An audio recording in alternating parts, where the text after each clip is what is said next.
काश्मीरी. अरे कमी वापर पण अस्सल वापर. MDH काश्मीरी लाल मिरची पावडर. MDH. राज ठाकरे हे महाविकास आघाडीसोबत येणार असल्याचं समजतंय. त्यांनी उत्तर भारतीयांच्या संदर्भात भूमिका घेतल्या होत्या, त्यामुळे उत्तर भारतीय समाज त्यांच्यावरती नाराज आहे. त्याचा फटका तुमच्या आघाडीला बसू शकतो का, आणि ते जर आघाडीसोबत आले तर पक्षाची भूमिका काय असेल? बघा, आपला प्रश्नच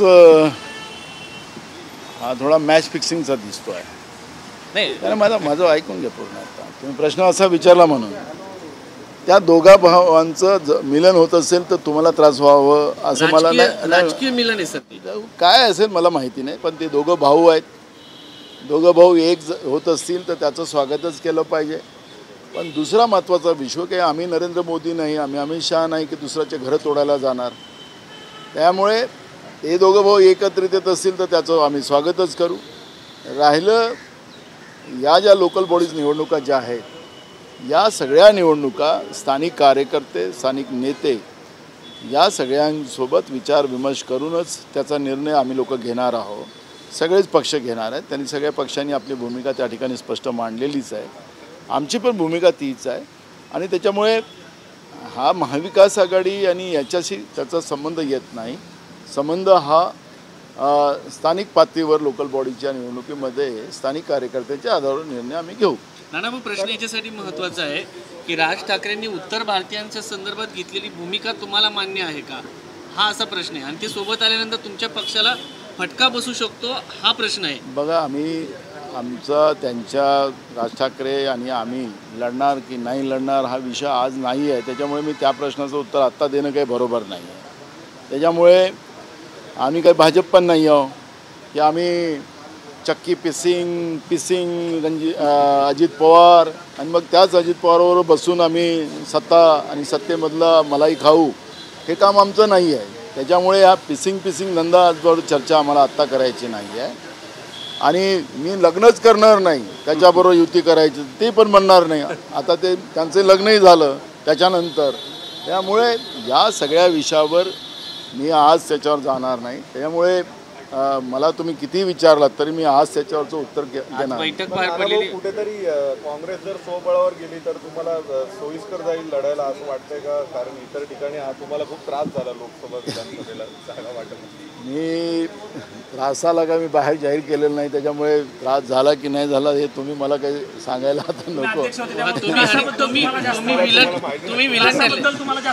त्यामुळे मी त्याच्यावर आता काही बोलणार नाही. पण माझा मुद्दा एवढाच आहे की लोकल बॉडीज निवडणुका या ज्या आहेत, या निवडणुका आम्ही आमच्या स्थानिक नेत्यांच्या आणि कार्यकर्त्यांना विचारात घेऊनच त्या ठिकाणी लढण्याचा निर्णय आम्ही घेतलेला आहे. आणि आम्हीच नाही तर आमच्या बरोबरच्या पक्षांनी तोच निर्णय केलेला आहे. सत्ता पक्षामध्ये ते चर्चा सुरू झालेली आहे, त्यांचे पण स्टेटमेंट आलेले आहेत.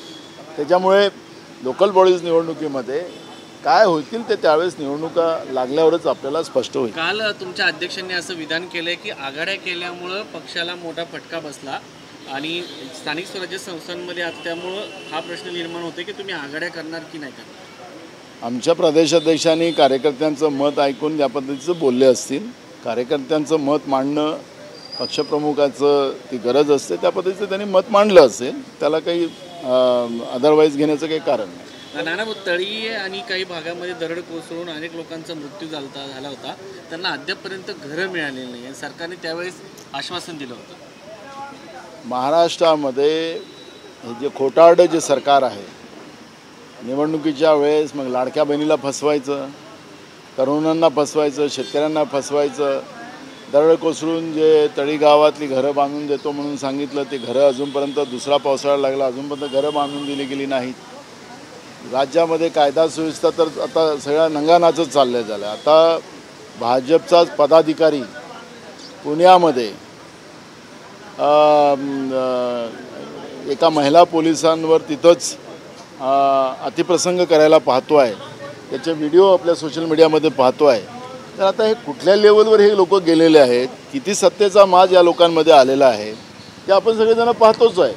त्याच्यामुळे मी विधानसभेत या सगळ्या विषयावर चर्चा करणारच आहोत. कायदा सुव्यवस्थेवर चर्चाच येणार आहे. कारण की एक सक्षम अनुभवी 3 वेळेचा पार्टीला बनलेला मुख्यमंत्री आणि गृहमंत्री असलेला व्यक्तीच्या काळामध्ये या पद्धतीनं त्यांचेच पदाधिकारी, त्यांचेच आमदार या पद्धतीनं कायदा सुव्यवस्थाच बर्बाद करायला निघाले असतील तर जबाबदारी त्यांनी घेतलीच पाहिजे, जबाबदारी स्वीकारलीच पाहिजे गृहमंत्र्यांनी महाराष्ट्राच्या.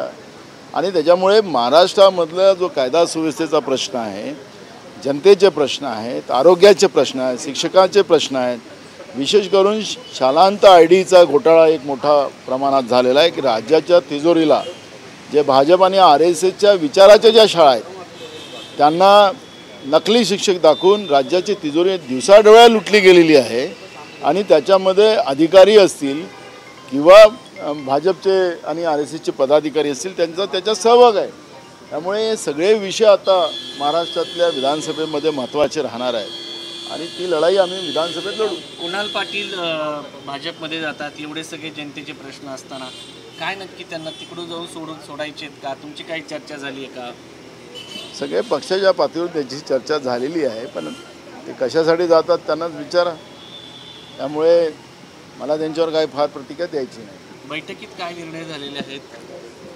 पक्षाच्या संघटनेची चर्चा झालेली आहे आणि संघटनेच्या आधारावर पक्ष आणि त्या आधारावर जनतेचे प्रश्न घेऊन काँग्रेस कुठल्या पद्धतीने महाराष्ट्रात लढाई करेल त्या पद्धतीच्या अनेक चर्चा झाल्या. राहुल गांधी यांनी महाराष्ट्र विधानसभा निवडणुकीच्या संदर्भात काही आक्षेप घेतले होते, काही आकडेवारी सादर केली होती, खास करून प्रदेशाध्यक्ष आणि मुख्यमंत्र्यांच्या मतदारसंघासंदर्भात, आणि त्याच्या संदर्भात काही चर्चा झाली का? इतरही काही मतदारसंघ आहेत का असे? बिलकुल महाराष्ट्रामध्ये जवळपास महाराष्ट्रामध्येच घोळ लोकसभेच्या निवडणुकीच्या नंतर भाजपने ठरवून केलेला आहे आणि हे सगळे प्रश्न आज महाराष्ट्राच्या जनतेलाही कळायला लागलेले आहेत.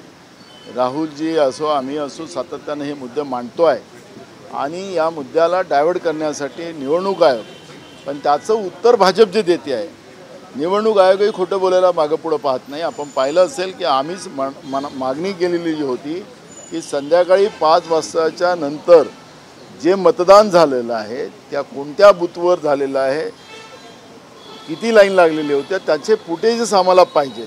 निवडणूक आयोग जसं नरेंद्र मोदी वारंवार खोटं बोलतात तसं निवडणूक आयोगसुद्धा खोटं बोलायला लागला की गोपनीयतेचा भंग होईल.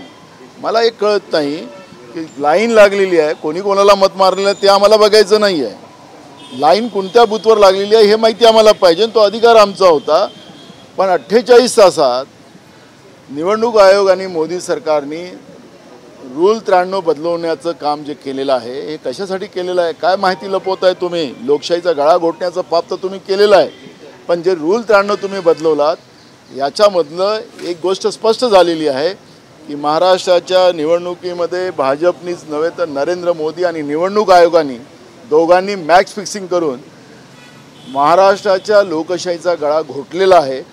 हे आता महाराष्ट्राची जनता पण बोलायला लागलेली आहे. पावसाळी अधिवेशन सुरू झाले, पण गेल्या काही दिवसांपासून अधिवेशनाचा जर कालावधी पाहिला तो कमी होत चाललेला आहे. हे तुम्हाला पाहिलं असेल की आजचं कामकाज आपण पाहिलं असेल की त्यांनी पुरवणी मागण्या आज मांडल्या. या पुरवणी मागण्या मंजूर करायसाठीच अधिवेशन होते आहे का हा प्रश्न आता निर्माण झालेला आहे. सरकार मोठे आकडे बजेटमध्ये दाखवतात. पुरवणी मागण्यामध्ये 48 मागच्या वेळेस 76,000 कोटीची पुरवणी मागणी आली. आम्ही पाहत होतो, मी गेले अनेक वर्षाचा माझा विधानसभेचा अनुभव आहे, अनेक वर्ष विधानसभेत मी काम करतो आहे. 1,000-2,000 कोटीच्या मागण्या येऊ शकतात, पण 76,000 कोटीच्या मागण्या पुरवणी मागण्या म्हणजे बजेटच्या बरोबरच्या पुरवणी मागण्या महाराष्ट्राच्या विधानसभेत यायला लागलं तर महाराष्ट्राचं याचा अर्थ असा आहे की महाराष्ट्राचा दिवाळा यांनी काढला, महाराष्ट्र कर्जामध्ये डुबवलं, हे यांच्या या कृतीमधून स्पष्ट होते. थँक्यू. MDHचा किचन किंग मसाला किचन मध्ये असला तर आपण काहीही बनवू शकतो. वांग्याचं भरीत, आलू गोबी, भेंडी मसाला आणि भरपूर काही. MDH.